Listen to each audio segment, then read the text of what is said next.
السلام علیکم ورحمۃ اللہ وبرکاتہ۔ الحمد للہ رب العالمین والعاقبۃ للمتقین والصلاۃ والسلام علی اشرف الانبیاء واکرم المرسلین نبینا و رسولنا و حبیبنا و امامنا محمد وعلی آلہ و اصحابہ اجمعین، اما بعد۔ یہ کسی ہمارے بھائی نے سوال کیا ہے کہ وہ عمرہ کی نیت سے پاکستان سے مکہ مکرمہ گئے، لیکن انہوں نے احرام بجائے میقات سے باندھنے کے یا ایئرپورٹ وغیرہ پر باندھنے کے انہوں نے جدہ سے جا کر احرام باندھا ہے اور پھر عمرہ کیا ہے۔ تو آیا ان کا یہ عمل صحیح ہے؟ کیونکہ ان کو کسی نے بتایا تھا کہ جدہ سے آپ احرام باندھ سکتے ہیں۔ دیکھیے، اس طرح کے کئی سوالات ہمارے پاس آتے ہیں۔ مثلاً ہمارے بعض بھائی کہتے ہیں کہ ہم عمرہ کے لیے جا رہے ہیں، لیکن جدہ میں ہم نے اپنے عزیزوں دوستوں کے پاس ایک رات یا ایک دن یا کچھ وقت ٹھہرنا ہے، لہٰذا ہم پہلے وہاں جا کر ٹھہریں گے، ان کو ملیں گے اور پھر عمرہ کے لیے نکلیں گے، تو وہاں سے ہم احرام باندھیں گے۔ تو کیا یہ عمل صحیح ہے؟ یا دوسرے الفاظ میں یہ سوال کیا جاتا ہے کہ ہم عمرہ پہ جانا چاہتے ہیں، کیا جدہ سے احرام باندھ سکتے ہیں؟ اپنے دوستوں کو ملیں، وہاں رکیں اور پھر احرام باندھ کر جا کر عمرہ کر لیں۔ تو اس کا جواب یہ ہے کہ وہ شخص جو اپنا سفر عمرے کی نیت سے کر رہا ہو کہ اس نے اس سفر میں عمرہ کرنا ہی کرنا ہے، یعنی بنیادی طور پر اس کا سفر عمرہ کے لیے ہو، اس کے لیے قطعاً جائز نہیں ہے کہ وہ میقات کو بغیر احرام کے کراس کرے۔ نبی اکرم صلی اللہ علیہ وآلہ وسلم نے جو میقات مقرر فرمائے ہیں وہ تقریباً مکہ کے ہر طرف موجود ہیں، مشرق مغرب شمال جنوب، اور ان میقات کو بغیر احرام کے کراس کرنا اس شخص کے لیے جائز نہیں ہے جو عمرہ کی نیت سے جا رہا ہو یا حج کی نیت سے جا رہا ہو۔ پاکستان اور ان ممالک سے، ہندوستان، پاکستان، بنگلہ دیش، اس طرف سے آنے والے لوگوں کا میقات یلملم ہے، جو کہ مکہ مکرمہ سے تقریباً 110 15 یا 120 کلومیٹر دور جدہ کی طرف ہے۔ لیکن جب جہاز اترتا ہے، فلائٹ اترتی ہے، تو وہ میقات کو کراس کر کے جدہ میں اترتے ہیں، یعنی میقات کو کراس کرتا ہے جہاز اور جدہ اترتا ہے، گویا کہ جدہ میقات کے اندر ہے، لہذا باہر سے آنے والے لوگوں کے لیے جدہ میقات نہیں ہے۔ ان کے لیے لازم ہے کہ وہ یا تو جہاز کے اندر احرام باندھے، یعنی میقات پر پہنچنے سے پہلے اور میقات پر پہنچ کر نیت کریں۔ جہاز میں اناؤنسمنٹ ہوتی ہے، بتایا جاتا ہے کہ 5 منٹ کے بعد جہاز میقات کے اوپر سے گزرے گا۔ اسی طرح جو دوسرے شہروں سے آنے والے لوگ ہیں، سعودی عرب کے دوسرے شہروں سے جیسے ریاض، دمام اور ان علاقوں سے، ان کے لیے بھی لازم ہے کہ وہ میقات پر پہنچنے سے پہلے احرام باندھ لیں، یا کم از کم میقات پر آ کر احرام باندھیں اور وہاں سے نیت کریں۔ بغیر احرام باندھے میقات کو کراس نہ کیا جائے۔ یہی حکم ہر طرف سے آنے والے لوگوں کے لیے ہے۔ جدہ سے وہ لوگ احرام باندھ سکتے ہیں جو جدہ میں مستقل رہ رہے ہیں، یعنی یا تو وہاں کے شہری ہیں یا باہر سے کام کاج کرنے کی غرض سے وہاں اقامے پر ٹھہرے ہوئے ہیں، مقیم ہیں، تو وہ وہاں سے احرام باندھ سکتے ہیں۔ باہر سے آنے والے لوگ وہاں سے احرام نہیں باندھ سکتے۔ 4 میقات رسول اللہ صلی اللہ علیہ وسلم نے مقرر فرمائے ہیں۔ مدینہ والوں کے لیے ذوالحلیفہ جو مدینہ کے قریب ہے، اور یمن والوں کے لیے یلملم،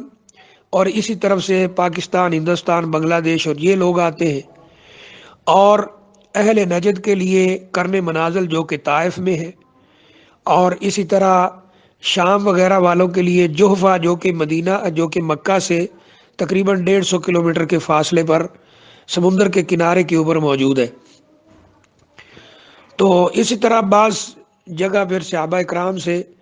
5واں میقات بھی جو اس کے برابر کرنے منازل کے برابر پڑتا ہے، وہ ہے جسے ذات عرق کہتے ہیں۔ تو بہرحال جو باہر سے آنے والا شخص ہے اس کے لیے لازم ہے کہ وہ میقات کو بغیر احرام کے کراس نہ کرے اگر وہ عمرے کا ارادہ رکھتا ہے۔ تو جس شخص نے ایسا کیا کہ اس نے میقات کو بغیر احرام کے کراس کیا، اور جدہ سے جا کر احرام باندھا تو اس پر دم آئے گا، اور دم یہ ہے کہ وہ ایک بکری ذبح کر کے فقراء مکہ کے اوپر تقسیم کرے۔ تو اس لیے جو شخص اس نیت سے آ رہا ہو مکہ کہ اس نے عمرہ کرنا ہے، یا اس نیت سے سفر کر رہا ہو کہیں سے بھی کہ اس نے اس سفر میں عمرہ کرنا ہے، تو اس کے لیے لازم ہے کہ وہ میقات سے احرام باندھے، یا تو ایئرپورٹ پر ہی احرام باندھ لے کیونکہ جہاز کے اندر جگہ نہیں ہوتی اور چھوٹا سا باتھ روم ہوتا ہے، میقات جو ہے اس کے اوپر جہاز اترتا نہیں ہے، تو اس لیے وہ ایئرپورٹ سے ہی احرام باندھ لے۔ جہاز کے اندر احرام کے پلید ہونے کا خطرہ ہے کیونکہ چھوٹا سا باتھ روم ہے، تو ایئرپورٹ پر ہی احرام باندھے، اور جب جہاز میقات کے اوپر سے گزرے تو وہ نیت کر لے، کیونکہ جہاز میں اناؤنسمنٹ کی جاتی ہے آدھا گھنٹہ پہلے بھی اور 5 منٹ پہلے بھی کہ 5 منٹ کے بعد جہاز بالکل میقات کے اوپر سے گزرے گا، تو اس وقت اس کو نیت کرنی چاہیے۔ باہر سے آنے والے لوگوں کے لیے جدہ میقات نہیں ہے، جدہ ان کے لیے میقات ہے جو جدہ میں رہ رہے ہیں، یا پھر اس کی ایک شکل یہ ہو سکتی ہے کہ ایک شخص اپنے کام سے جدہ آتا ہے، اس کا عمرے کا قطعاً کوئی ارادہ نہیں ہوتا، اس نے اپنا کام کرنا ہے، مثلا اسے فیکٹری بھیجتی ہے کہ جدہ میں جا کے کام کرو، یہ 3 دن کا کام ہے، یہ کر کے واپس آ جاؤ۔ جب وہ آیا تھا سفر کیا تھا تو عمرے کا قطعاً کوئی ارادہ نہیں تھا، اس وقت بنیادی طور پر کام کرنا ہی مقصد تھا، یا اس طرح کسی کو ملنا مقصد تھا، لیکن وہاں پہنچ کے اس کو پتا چلا کہ جس شخص سے ملاقات ہونا ہے یا ملنا ضروری ہے وہ آپ کو کل مل سکتا ہے۔ اب اس نے دیکھا کہ میرے پاس 1 دن فارغ ہے تو کیوں نہ ہو کہ میں عمرہ ہی کر لوں، یہاں سے اب آ کر اس کی نیت بنی ہے تو وہ جدہ سے میقات باہر والا یعنی جدہ سے احرام باہر والا شخص بھی باندھ سکتا ہے، اس شکل میں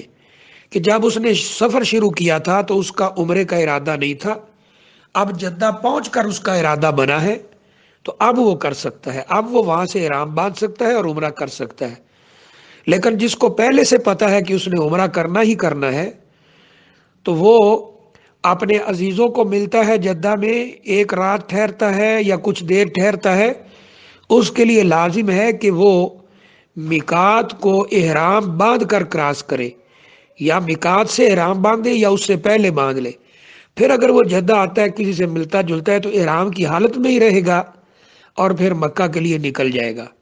لیکن اگر کسی نے ایسا کیا کہ اس کا ارادہ عمرے کا تو تھا، یا وہ عمرے کے لیے اسپیشلی آ رہا تھا، اس نے میقات سے احرام نہیں باندھا تو اس پر دم آئے گا، اور دم جیسے میں نے بتایا ایک بکری ذبح کر کے فقراء مکہ پر تقسیم کرنا ہے۔ تو اس کی طاقت نہ ہو تو پھر اگلی چیزیں آتی ہیں، اس کی جگہ پہ 3 روزے رکھ سکتا ہے یا 6 مسکینوں کو کھانا کھلا سکتا ہے، لیکن عام طور پر جو دم ہے وہ یہی ہے، دم خون کو کہتے ہیں، کہ وہ ایک بکری ذبح کر کے فقراء مکہ پر تقسیم کرے گا۔ تو ایک اس میں اس بات کا بھی اضافہ کر لیا جائے کہ اگر اس نے احرام کی نیت کرتے وقت یعنی میقات سے کہا تھا کہ فَإِنْ حَبَسَنِي حَابِسٌ فَمَحِلِّي حَيْثُ حَبَسْتَنِي، کہ اگر مجھے کسی چیز نے رستے میں روک لیا تو میرے حلال ہونے کی جگہ یعنی میرے احرام ختم ہو جانے کی جگہ وہی ہوگی جہاں مجھے روکا جائے گا، تو پھر اس پر دم نہیں آئے گا۔ مثلا کوئی شخص مکہ کی طرف آتا ہے، پہلے اس نے جدہ جانا ہے تو وہ دیکھتا ہے کہ اگر ممکن ہوا تو میں عمرہ کر لوں گا، تو وہ احرام باندھ لیتا ہے اور یہ دعا پڑھ لیتا ہے، لیکن اپنے کام کی مشغولیت یا جو بھی اس کے سامنے پرابلم ہے اس کی وجہ سے وہ عمرہ نہیں کر سکتا اور وہ احرام کھول دیتا ہے تو اس پر کوئی دم نہیں ہوگا۔ لیکن جس شخص نے ایسا کیا کہ وہ عمرے کی نیت سے آ رہا تھا اور اس نے میقات سے احرام نہیں باندھا، آگے گزر گیا اور جدہ جا کر احرام باندھا تو اس پر دم ہے۔ اسی طرح وہ شخص جس نے میقات سے احرام تو باندھ لیا لیکن آگے عمرہ نہیں کر سکا اور یہ دعا بھی نہیں پڑی تھی تو اس پر بھی دم ہوگا۔ واللہ عالم بالصواب۔